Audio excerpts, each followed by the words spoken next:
Oi, pessoal! Vamos iniciar aí a correção das atividades de hoje, quinta-feira, dia 13 de agosto de 2020. Hoje eu trouxe atividades para vocês no livro EMAI, tá? Tanto de português quanto matemática ficavam no mesmo livro, né? A gente sabe que o EMAI e o Ler e Escrever estão juntos no mesmo livro, metade de matemática, metade de português. Então, vamos começar pelo EMAI, tá? Eu trouxe para vocês uma atividade na página 54, que envolvia aí a ideia de frações em figuras. Então, vamos lá. Aqui nessa primeira atividade, diz o seguinte: Marcela, observando as figuras, verificou que em alguma delas estava pintada a quarta parte. O que seria a quarta parte, tá? Quando a gente fala em quarta parte, a gente está falando de um quarto, tá? Um quarto, a quarta parte é um quarto. Então, em qual dessas figuras está pintada um quarto? O que é um quarto?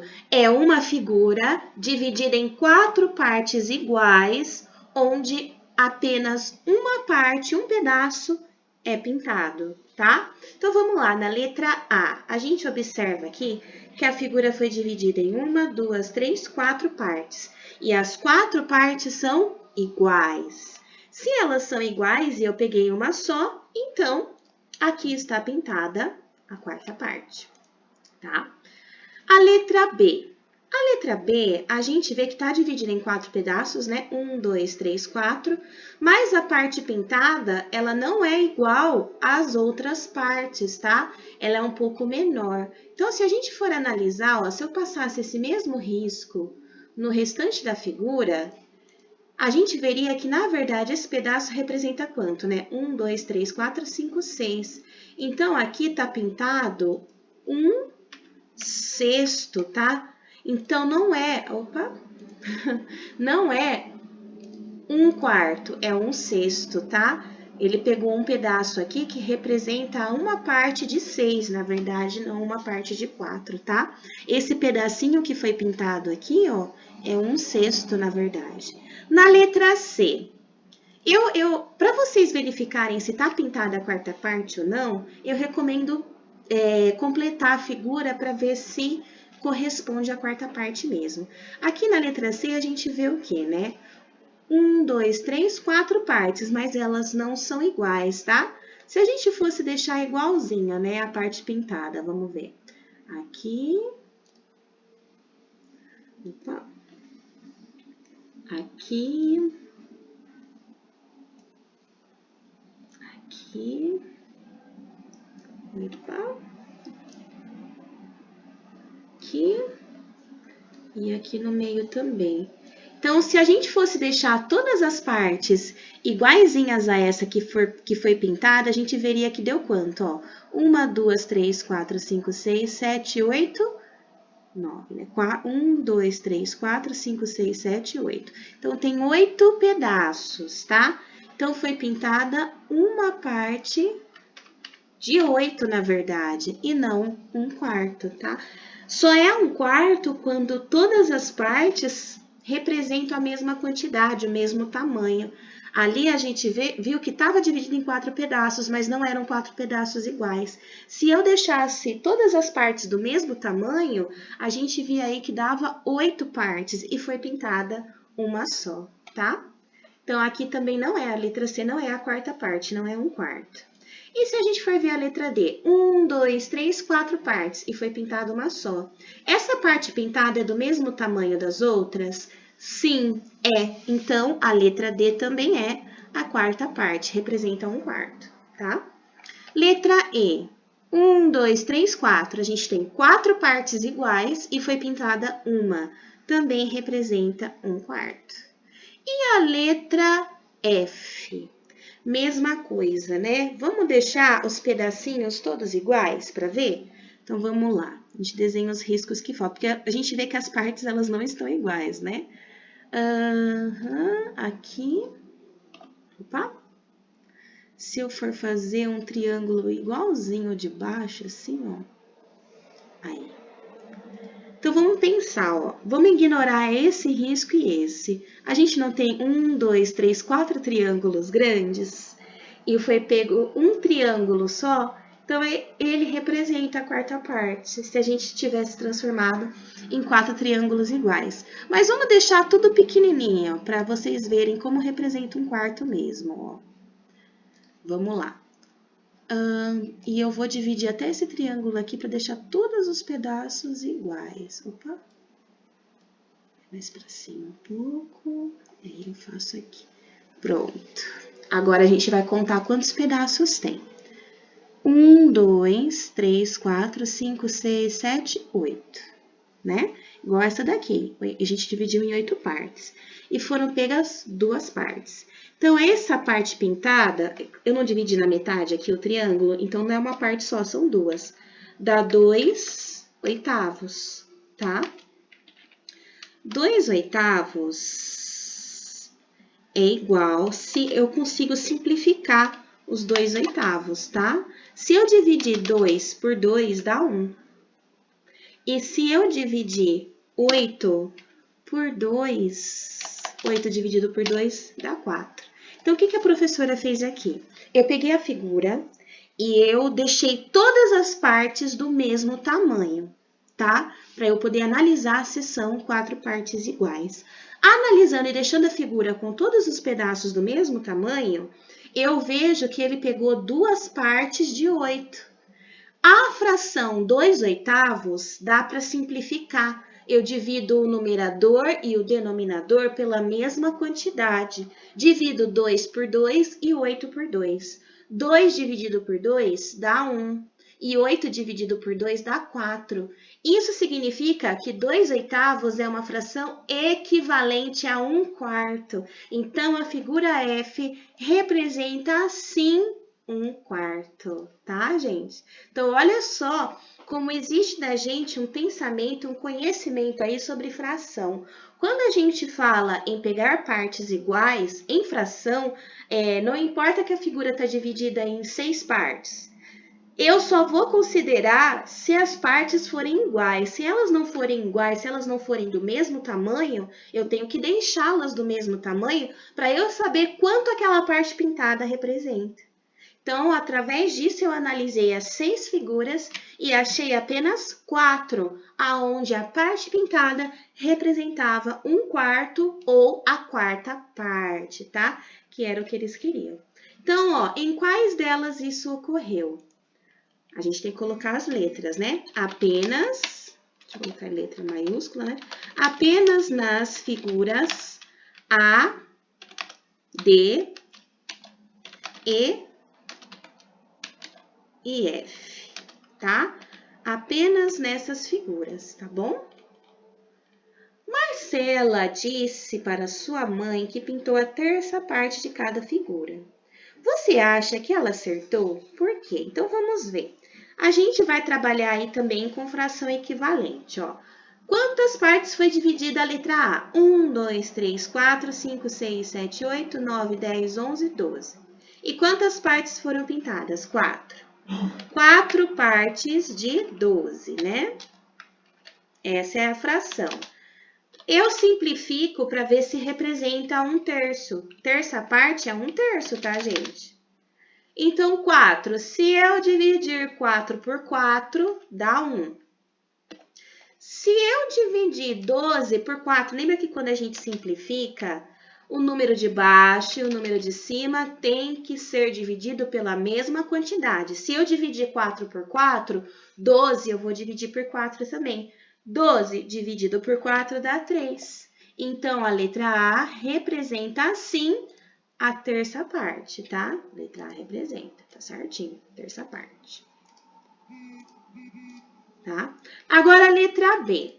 A letra B está em quantas partes iguais? 1, 2, 3, 4, 5, 6, 7, 8, 9, 10, 11, 12. Então, também está, né? Aí, em 12 partes iguais. E quantas ela pegou? 1, 2, 3, 4, 5, 6. Ela pintou 6.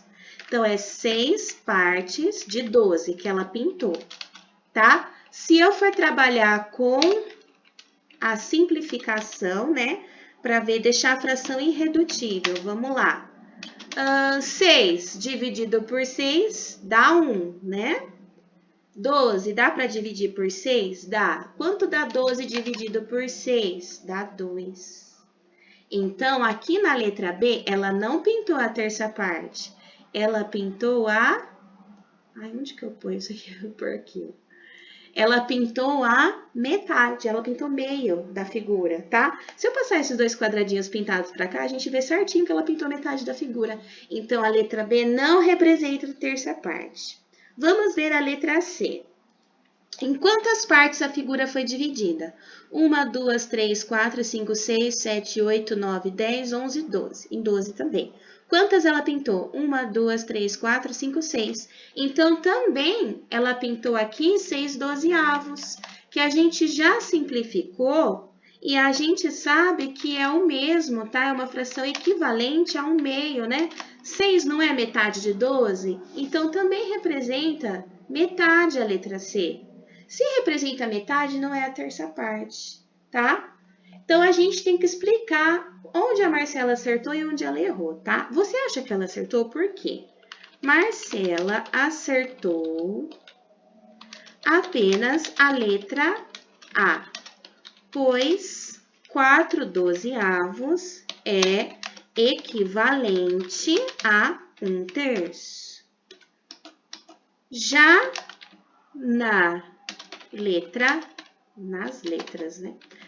letras B e C, Marcela errou, pois 6 dozeavos é equivalente a 1/2, tá? A metade. Metade não é a terça parte. A metade representa mais do que a terça parte, tá bom? Terça parte é menor que metade, ok? Então, aí foi o que a Marcela fez. Através da simplificação, da comparação de frações, da simplificação, de tornar a fração irredutível, que a gente estudou, a gente aprendeu junto, a gente fez bastante atividade sobre simplificação de fração, a gente consegue aí resolver e observar nas figuras quando elas representam a terça parte ou 1/4, tá?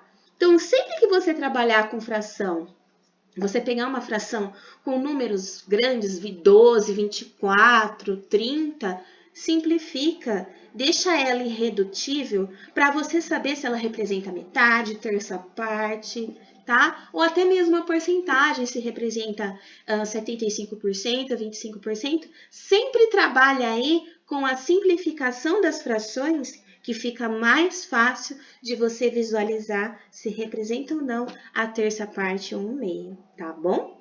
Então, essas foram as atividades de matemática, era só a página 54 aí. E a gente tem uma atividade sobre discurso direto, né? Páginas 197 e 198. Então, vamos para a página 197 e 198. Fui um pouco para frente demais, deixa eu voltar um pouco. 197 e 198, vamos lá.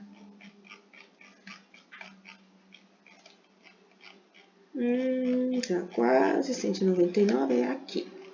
Então, vamos lá. Marcas gráficas do discurso direto. Leia o trecho apresentado a seguir e observe como o autor utilizou a pontuação para indicar quem está falando, tá? Então, é para observar aí a pontuação do discurso direto. Vamos lá. O lobo e o cordeiro. Em um pequeno córrego, bebia água um lobo esfomeado. Quando chegou mais abaixo da corrente de água, um cordeiro que começou também a beber. O lobo olhou com os olhos sanguinários e, arreganhando os dentes, disse: Como ousas turvar a água onde bebemos? O cordeiro respondeu com humildade: Eu estou abaixo de onde bebes e não poderia sujar tua água. O lobo, mostrando-se mais raivoso, tornou a falar: Por isso, tens que praguejar? Há 6 meses, teu pai também me ofendeu, disse o lobo. Respondeu o cordeiro: Creio que há engano, porque eu nasci há apenas 3 meses, então não havia nascido e por isso não tenho culpa. O lobo replicou: Tens culpa pelo estrago que fizestes pastando em meu campo. Disse o cordeiro: Isso não parece possível, porque ainda não tenho dentes. O lobo, sem mais razões, saltou sobre o cordeiro e o comeu. Nossa, né? Não sei se isso é uma fábula, mas eu não sei qual que é a moral dessa fábula. Enfim, vamos lá. Agora vamos registrar algumas reflexões realizadas ao longo dessa atividade. Primeira reflexão. As falas de um personagem podem ser indicadas no texto com os seguintes grupos de sinais. A gente observou no texto que foi no texto, né? Observamos as falas indicadas por travessão e aspas, não é? Não apareceu aqui as aspas e a travessão? Eu não sei para que tudo isso de linha, né? Se é só para a gente indicar os sinais, né? Com os seguintes grupos de sinais. As aspas e a travessão, né? Por que grupos de sinais, né? Segunda reflexão. Os sinais gráficos marcam a fala de um personagem. Além disso, é possível explicar de quem é a fala de algumas maneiras, sendo elas as seguintes, né? O texto indica a personagem que está falando, podendo aparecer essa indicação antes da fala ou depois, tá? Então, às vezes fala, né? Como ousas turvar a água onde bebemos? Então, aqui diz que foi o lobo que falou. O lobo olhou com olhos sanguinários e arreganhando os dentes disse: Como ousas turvar a água onde bebemos? Né? Aí aqui, ó, nessa parte aqui, já fala que foi depois, ó. Há 6 meses teu pai também me ofendeu, disse o lobo. Então, ou aparece antes da fala, né? Fulano disse, vem a fala. Ou se não, vem a fala primeiro e falou fulano, né? Que nem nesse caso, disse o lobo.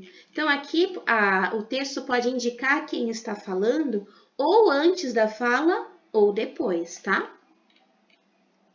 Existem também partes onde fica subentendido, tá? Que nem o diálogo é muito longo, eles não ficam colocando quem falou, mas você sabe quem tá falando por causa do contexto, tá? Terceira reflexão. Quando o autor do texto não anuncia quem vai falar, nem explica quem está falando ou acabou de falar, como é possível identificar quem fala? Foi isso que eu acabei de dizer, né? O contexto da história, quando o diálogo é corrido, nos dá a ideia de quem está falando. Dessa forma, se não está explícito. O que quer dizer explícito? Quer dizer que está na cara, né? Está jogado na cara. Se não está explícito quem está falando, podemos identificar com a interpretação das informações implícitas. O que é implícito? Não está claro, mas você compreende porque você sabe interpretar texto, tá? Com a interpretação das informações implícitas do contexto da história. Fácil, né? Então, quando a gente está lendo a história, a gente está prestando atenção e o diálogo ele é corrido, né? Aparece uma fala atrás da outra. Você sabe quem está falando. E você sabe justamente porque você está por dentro do contexto da história. Então, quando você tem lá a compreensão, a interpretação da história, você consegue puxar as informações implícitas, que não estão claras, mas você interpreta porque você consegue, através do contexto, identificar quem está falando, tá bom? Então, vão haver textos onde o autor não vai ficar indicando quem está falando, mas você vai saber porque você está lendo a história e você está por dentro do contexto. Então, através disso, você consegue aí analisar e observar quem é que está falando naquele momento, tá bom? Então, página 197, 198 era até aí, tá? Essa daqui é para outro dia. Então, a gente observou aí As marcas gráficas do discurso direto, as aspas e o travessão indicam para a gente o discurso direto, diretamente o que a personagem está dizendo. E nem sempre o autor vai indicar para a gente a personagem que está falando. Quando o autor não identifica a personagem, a gente consegue interpretar através do contexto da história, tá bom? Então é isso que essa atividade quer que a gente compreenda, tá? Sobre o discurso direto. O que é discurso direto, pessoal? A fala da personagem exatamente como ela está dizendo, tá? Não é parafraseado pelo narrador da história. A personagem diz exatamente o que ela está dizendo, tá bom? Então, essas foram as atividades de hoje aí, depois de uma provona, acho que foi bem tranquila, né? Dá para vocês aí fazerem com calma, tá bom? Qualquer dúvida, então, é só mandar para mim. Um beijo, tchau!